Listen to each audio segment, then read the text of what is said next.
अस्सलाम वालेकुम दोस्तों, मेरा नाम है नवीद और आप देख रहे हैं मेरा यूट्यूब चैनल नवीद नेटवर्क। दोस्तों, आज की वीडियो उन दोस्तों के लिए है जो अपने वाईफाई के राउटर के सिग्नल की वजह से परेशान है, या इसके अलावा वो दोस्त जो अपने वाईफाई को लॉन्ग रेंज के लिए इस्तेमाल करना चाहते हैं। यानी कि अगर वो पूरे मोहल्ले में किसी भी कोने में बैठकर अपने वाईफाई इंटरनेट को इस्तेमाल करना चाहते हैं, तो उसके लिए वो ऐसी कौन सी डिवाइस इस्तेमाल करें जो वो बेहतरीन रिज़ल्ट दे। तो उनके लिए मैं आज एक ऐसी वाईफाई डिवाइस के मतलब बताऊंगा जो आप इस्तेमाल कर सकते हैं, और इसके अलावा मुकम्मल उसकी इंस्टॉलेशन और उसको इस्तेमाल करके आपको दिखाऊंगा कि आया वो वाकई इतनी लॉन्ग रेंज के लिए इस्तेमाल की जा सकती है या नहीं की जा सकती। दोस्तों, आज मैं जिस डिवाइस के मतलब आपको बताने जा रहा हूँ वो UBNT की डिवाइस है, नैनो स्टेशन M2। इसमें दूसरा मॉडल है वो है लोको M2। आपने कौन सा लेना है? आपने लेना है नैनो स्टेशन M2। तो इसमें इसके साथ जो क्या क्या चीज़ें दी गई हैं, इसके साथ एक पावर के लिए अडॉप्टर दिया गया है और इसके अलावा इसके साथ एक केबल होती है, और इसके कनेक्शन के मतलब मैं आपको तमाम डिटेल के साथ बताऊंगा। और इसके अलावा आपने जो इसके साथ केबल यूज़ करनी है वो कौन सी करनी है। आपने इसके साथ जो कैट 6 है अच्छे वाली केबल वो इस्तेमाल करें ताकि इसको मुकम्मल पावर मिले और ये लॉन्ग रेंज के लिए आप इसको इस्तेमाल कर सकें। ये आउटडोर डिवाइस है और ये वाटरप्रूफ है।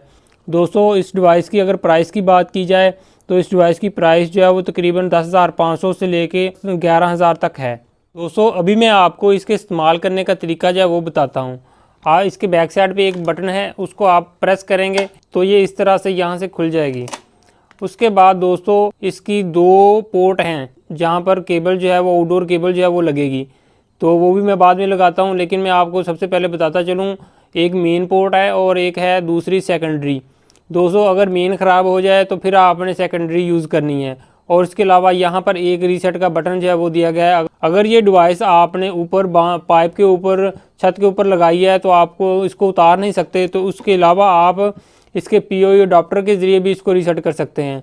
यहाँ पर आप देख सकते हैं एक छोटा सा बारीक सा सुराख है, तो ये इसको भी आप यहाँ से प्रेस करके तकरीबन 8 से 10 सेकंड के लिए तो आप अपनी डिवाइस को रीसेट कर सकते हैं। यानी अभी मैं आपको इसके कनेक्शन जो है वो करके दिखाता हूँ। आपने सबसे पहले क्या करना है, आपने इसके अडॉप्टर को जो है वो पावर केबल लगानी है। इस तरह से आपने इसको पावर केबल लगानी है। उसके बाद आपने क्या करना है, आपने जो लैन वाली केबल है वो आपने ये वाली लेनी है इस तरह की। अगर इस डिवाइस के साथ नहीं भी मिलती तो ये ईज़िली बाज़ार से मिल जाती है, तो इसे या इसके अलावा वाईफाई के राउटर के साथ ये मिल जाती है आसानी से। और इसको आपने अपने लैपटॉप के साथ अटैच कर देना है। उसके बाद दोस्तों, आपने नैनो स्टेशन को पावर देनी है। उसको कैसे देनी है, उसके लिए आपने एक्स्ट्रा केबल लेके आनी है। इसको ऊपर लगाने के लिए उसका एक कनेक्टर जो है वो आपने मेन वाली पोर्ट में लगा देना है। लगाने के बाद जो केबल का दूसरा सिरा है उसको आपने POE वाली पोर्ट में लगाना है। तो कनेक्शन जो है वो हमारे कंप्लीट हो चुके हैं। उसके बाद हमने इस डिवाइस को पावर देनी है। अडॉप्टर की लाइट जो है वो भी ऑन हो चुकी है और हमारी डिवाइस की लाइट जो है वो भी ऑन हो चुकी हैं। तो इस तरह से आपने इसके कनेक्शन करने हैं। कनेक्शन करने के बाद आपने अपनी डिवाइस को लैपटॉप के ऊपर कन्फिगर करना है। कन्फिगर करने के बाद आपने ये वाली केबल यहाँ से निकाल के अपने वाईफाई के राउटर की लैन में लगा देनी है। तो अभी हम इस डिवाइस को कन्फिगर करते हैं। दोस्तों, लैपटॉप की स्क्रीन के ऊपर हम आ चुके हैं। अभी हमने क्या करना है, अभी हमने अपनी डिवाइस को एक्सेस करना है। एक्सेस करने के लिए हमने सबसे पहले open network and sharing centre के ऊपर क्लिक करना है, और उसके बाद हमने लोकल एरिया कनेक्शन के ऊपर आ जाना है। उसके बाद प्रॉपर्टीज़ में आना है। प्रॉपर्टीज़ में आने के बाद यहाँ पर internet protocol version 4 TCP IPv4 यहाँ पर हमने डबल क्लिक करना है। डबल क्लिक करने के बाद यहाँ पर नीचे वाले जो use the following IP address, इसके ऊपर हमने क्लिक करना है। क्लिक करने के बाद यहाँ पर हमने IP लिखना है 192.168.1.100। उसके बाद हमने सब मास्क के ऊपर क्लिक करना है, यानी कि नीचे वाले बार में हम क्लिक करना है। क्लिक करने के बाद ओके करना है। उसके बाद फिर ओके, इसको क्लोज़ कर देना है और इसको हमने क्लोज़ कर देना है। क्लोज़ करने के बाद हमने कोई भी ब्राउज़र ओपन करना है, तो ब्राउज़र ओपन करने के बाद यहाँ पर हमने IP लिखना है 192.168.1.20। किसी भी UBNT को फर्स्ट टाइम जब हम ओपन करते हैं उसकी कॉन्फ़िगरेशन के लिए, तो उसका डिफ़ॉल्ट आईपी जो है वो यही होता है 192.168.1.20। उसके बाद हमने इंटर करना है। इंटर करने के बाद इस तरह का कुछ पेज जो है वो ओपन होगा। तो हमने एडवांस के ऊपर क्लिक करना है। क्लिक करने के बाद यहाँ पर प्रोसीड टू, ये वाला आईपी जो है इसके ऊपर हमने क्लिक करना है। क्लिक करने के बाद हमारा जो डिवाइस का फर्स्ट पेज जो है वो ओपन हो जाएगा। तो यहाँ पर हमने जो यूज़र नेम है वो लिखना है। तो जो यूज़र नेम है वो UBNT है, जो पासवर्ड है वो भी UBNT है। और यहाँ से हमने कंट्री जो है वो सिलेक्ट करना है। तो मैं यहाँ से ऑस्ट्रेलिया जो है वो सिलेक्ट कर लेता हूँ, क्योंकि इसके ऊपर अच्छी पावर जो है डिवाइस की मिलती है। तो उसके बाद हम आई हैव पे क्लिक करते हैं। क्लिक करने के बाद यहाँ पर हमने लॉगिन कर देना है इसको। दोस्तों माई डिवाइस का मेन पेज है वो ओपन हो चुका है। उसके बाद हमने यहाँ पर इस वाले ऑप्शन को डिसमिस कर देना है। उसके बाद हमने सबसे पहले हमने सिस्टम में आना है।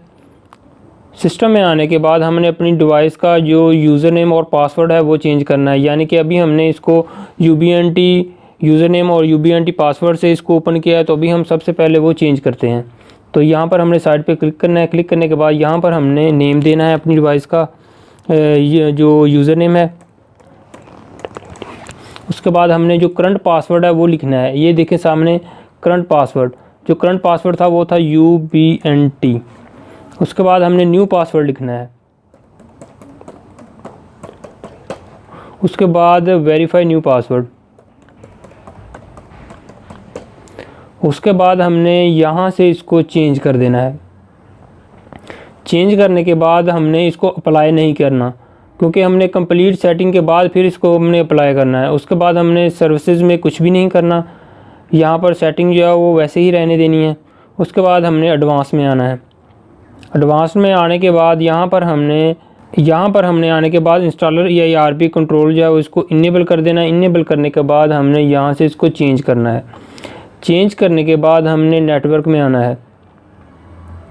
नेटवर्क में आने के बाद यहाँ पर हमने अपनी डिवाइस का IP जो है IP एड्रेस वो चेंज करना है। यानी कि ये वाला IP जो है ये हमने यहाँ से चेंज करना है। ये इसलिए करना है, अगर आपके पास दो UBNT की डिवाइसेस लगी हों और दोनों का IP जो है वो सेम होगा, तो जब आप उसको एक्सेस करेंगे तो वो कोई भी ओपन नहीं हो पाएगी।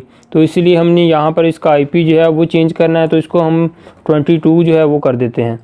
उसके बाद हमने इसको चेंज करना है। वायरलेसेस में आने के बाद यहाँ से हमने एक्सेस पॉइंट सेलेक्ट करना है।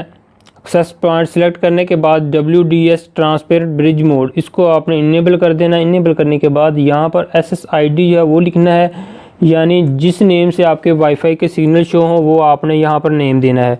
तो वो मैं यहाँ पर देता हूँ। वो लिखने के बाद उसके बाद दोस्तों आपने यहाँ पर चैनल विड्थ जो है वो सिलेक्ट करनी है। तो वो यहाँ से मैं 20 चैनल विड्थ जो है वो सिलेक्ट करता हूँ। बाज़ दोस्त जो है वो यहाँ पर 30 या 40 सिलेक्ट कर देते हैं। तो वो 40 या 30 सिलेक्ट करने का ये नुकसान है कि वो ये डिवाइस जो है वो मोबाइल या लैपटॉप के साथ इजीली कनेक्ट नहीं होती, क्योंकि हमारी डिवाइसेस जो हैं वो 20 मेगाहर्ट्ज़ को ज़्यादा सपोर्ट करती हैं। तो इसलिए हमें 20 मेगाहर्ट्ज़ ही सिलेक्ट करना चाहिए। उसके बाद हमने फ्रिक्वेंसी जो है वो एंड पे सिलेक्ट करेंगे। उसके बाद हमने क्या करना है, इस वाली ऑप्शन को यहाँ से हमने हटा देना है। हटाने के बाद यहाँ पर अपनी डिवाइस की पावर जो है वो लाजमी बढ़ानी है, फिर आपकी डिवाइस जो है वो सिग्नल दूर तक थ्रो करेगी। आपने यहाँ पर इसकी पावर जो है वो 27 dBm कर देनी है। 27 dBm कन्फर्म रहे, आपने 27 dBi पावर जो है वो करनी है।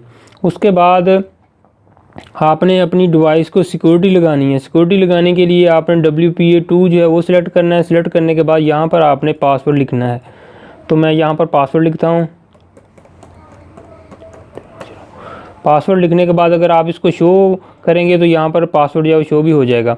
अगर आप अपनी डिवाइस को मैक फ़िल्टरिंग के लिए यूज़ करना चाहते हैं, यानी सिक्योरिटी जो है पासवर्ड वाली नहीं लगाना चाहते हैं, मैक फ़िल्टरिंग वाली लगाना चाहते हैं, तो उसके लिए आप यहाँ पर इसको इनेबल करेंगे। इनेबल करने के बाद यहाँ पर ACL पे ऊपर क्लिक करेंगे। तो यहाँ पर आप अपने मोबाइल लैपटॉप किसी भी डिवाइस का मैक एड्रेस जो है वो यहाँ पर ऐड करेंगे और यहाँ पर अपनी डिवाइस का नेम देकर इसको सेव कर देंगे। तो आप मैक फ़िल्टरिंग वाली सिक्योरिटी जो है वो यूज़ कर पाएंगे। तो मैं फ़िलहाल पासवर्ड वाली सिक्योरिटी जो है वो यूज़ करूँगा। उसके बाद हमने यहाँ पर इसको चेंज करना है। चेंज करने के बाद हमने मेन से जो पहले वाला पेज आता है उसके ऊपर हमने क्लिक करना है, यानी कि जो सबसे पहला पेज है उसके ऊपर आपने आना है। आने के बाद यहाँ पर हमने एयर मैक्स जो है वो इसको अनचेक करना है। जब हम इस एयर मैक्स को अनचेक करेंगे फिर ये हमारी डिवाइस सिग्नल जो है वो आपके मोबाइल के लिए फ़राहम करेगी, अदरवाइज़ ये डिवाइस सिग्नल फ़राहम नहीं करेगी। उसके बाद हमने यहाँ से इसको चेंज करना है। चेंज करने के बाद हम इसको अप्लाई करते हैं। अभी हमारा थोड़ा सा काम रह गया है, वो भी हम बाद में करते हैं। दोस्तों, जो हमने अपनी डिवाइस की सेटिंग जो है वो की थी वो सेव हो चुकी हैं। अभी हम अपनी डिवाइस को दोबारा एक्सेस करते हैं 192.168.1.22।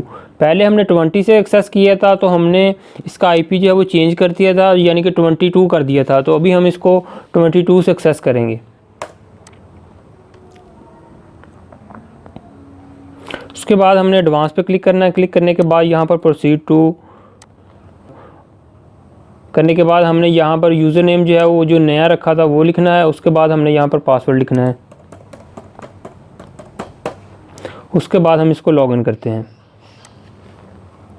तो हमारी डिवाइस जो ओपन हो चुकी है। उसके बाद हमने दोस्तों वायरलेसेस में आना है।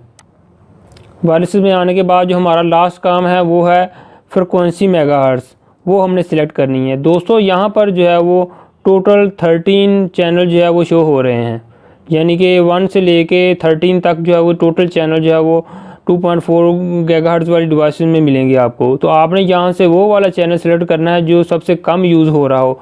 उसको चेक करने के लिए हमने टूल्स में आना है। टूल्स में आने के बाद साइट सर्वे करना है। जब हम साइट सर्वे करेंगे तो यहाँ पर जितने भी आपके एरिया में डिवाइसेस लगी होंगी 2.4 की, तो उस सब के चैनल जो है वो यहाँ पर शो हो रहे होंगे। जैसा कि यहाँ पर हमें 1 जो है वो शो कम तादाद में शो हो रहा है, 4 जो है वो ज़्यादा तादाद में शो हो रहा है, 8 जो है वो भी शो हो रहा है, इसके अलावा 10 है वो भी शो हो रहा है, और 13। तो जो सबसे कम जो शो हो रहा है वो यहाँ पर 9 चैनल जो है वो शो नहीं हो रहा। तो अभी हम वो वाला चैनल सेलेक्ट करेंगे जो यहाँ पर कम शो हो रहा है, यानी कि जो कम लोग यूज़ कर रहे हैं वो वाला हम चैनल सेट करेंगे, ताकि हमारी डिवाइस जो बाकी डिवाइसेस के साथ इंटरफेरेंस का मसला ना करे। तो ये चीज़ें हमने ये लाजमी जो है वो याद रखनी है, फिर हमारी डिवाइस जो अच्छी परफॉर्मेंस देगी। तो अभी हम यहाँ से जो चैनल जो है वो 9 सेलेक्ट कर लेते हैं। तो ये वाला जो 9 चैनल जो है वो 2452 जो है ये 9 चैनल बनता है। तो ये मैंने सेलेक्ट किया। सेलेक्ट करने के बाद मैं इसको चेंज करता हूँ। चेंज करने के बाद हम इसको अप्लाई कर देते हैं। तो हमारी डिवाइस की सेटिंग जो है वो कंप्लीट हो चुकी है। अभी हमने अपनी डिवाइस के साथ मोबाइल जो है कनेक्ट करना है, लेकिन वो कनेक्ट नहीं हो पाएगा। बाज़ दोस्त इतनी ही सेटिंग कंप्लीट करने के बाद फ़ौरन अपना मोबाइल जो अपनी डिवाइस के साथ कनेक्ट करते हैं, लेकिन कनेक्ट नहीं होता। ये कनेक्ट उस वक्त तक नहीं होता जब तक आप अपने लैपटॉप से लैन वाली केबल को निकाल कर आप अपने वाईफाई के राउटर में की लैन में नहीं लगा देंगे। उस वक्त तक आपकी डिवाइस के साथ कोई भी डिवाइस कनेक्ट नहीं होगी। जो लैपटॉप के अंदर केबल लगाई थी लैन वाली, उसको निकाल कर हमने वाईफाई के राउटर की लैन में लगा देना है। तो फिर हमारी डिवाइस जो है वो किसी भी डिवाइस के साथ मोबाइल के साथ कनेक्ट होगी। तो अभी हम दोबारा लैपटॉप के ऊपर आते हैं। तो ये रहे वाईफाई के सिग्नल। अभी हम इसको कनेक्ट करते हैं। सिक्योरिटी मैं पहले लगा चुका हूँ। तो अभी ब्राउज़र को ओपन करते हैं। ब्राउज़र को ओपन करने के बाद यहाँ पर इंटरनेट जो है वो चेक करते हैं।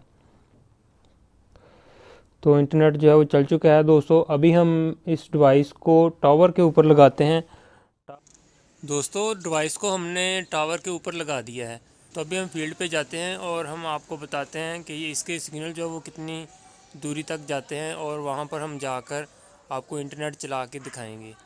तो आज आपको प्रूफ के साथ मैं इस डिवाइस का रिज़ल्ट जो है बताऊंगा कि ये किस तरह की डिवाइस है और कितना अच्छा रिज़ल्ट है इसका।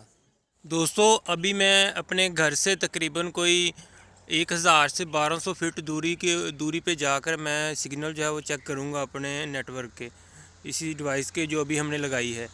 तो यहाँ पर जो आपको मीनार नज़र आ रहा है, यहाँ पर टावर जो है वो लगा हुआ है, जो धुंध की वजह से नज़र नहीं आ रहा।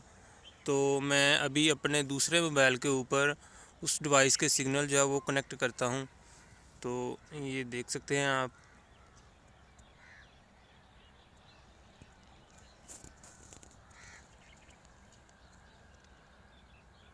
ये देख सकते हैं आप, तकरीबन 4 सिग्नल जो है वो आ रहे हैं, बल्कि फुल सिग्नल आ रहे हैं।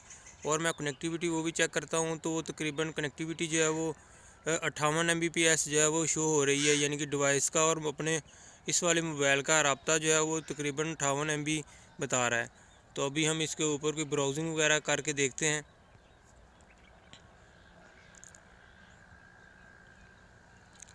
तो इंटरनेट जो है वो भी चल चुका है और मैं कोई लाइव चैनल जो है वो चलाता हूँ।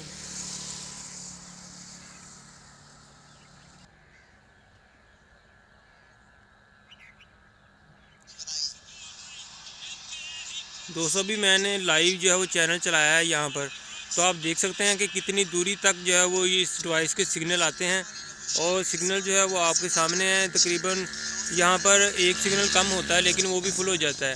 तो इतनी दूरी तक ये डिवाइस जो है वो सिग्नल थ्रो करती है, लेकिन इससे ज़्यादा दूरी तक मैंने चेक किया था तो वह सिग्नल जो है वो वीक होते जाते हैं और फिर डिवाइस कनेक्ट नहीं होती। लेकिन इतनी दूरी तक भी इस डिवाइस के इतने अच्छे सिग्नल आ रहे हैं और इतनी अच्छी कवरेज आ रही है आपके सामने। दोस्तों आपने देख लिया होगा कि हमने तकरीबन कोई 350 मीटर की दूरी पर अपने वाईफाई इंटरनेट को इस्तेमाल किया है। तो आप भी ये वाली डिवाइस इस्तेमाल करके अपना वाईफाई जो है वो लॉन्ग रेंज के लिए इस्तेमाल कर सकते हैं। दोस्तों ये तभी ही मुमकिन है जब आपका लाइन ऑफ साइट जो है वो क्लियर होगी। अगर दरमियान में किसी किस्म की रुकावट होगी तो सिग्नल ड्रॉप होंगे और वाईफाई लॉन्ग रेंज के लिए इस्तेमाल नहीं कर पाएंगे। तो इस बात का आपने ख्याल रखना है।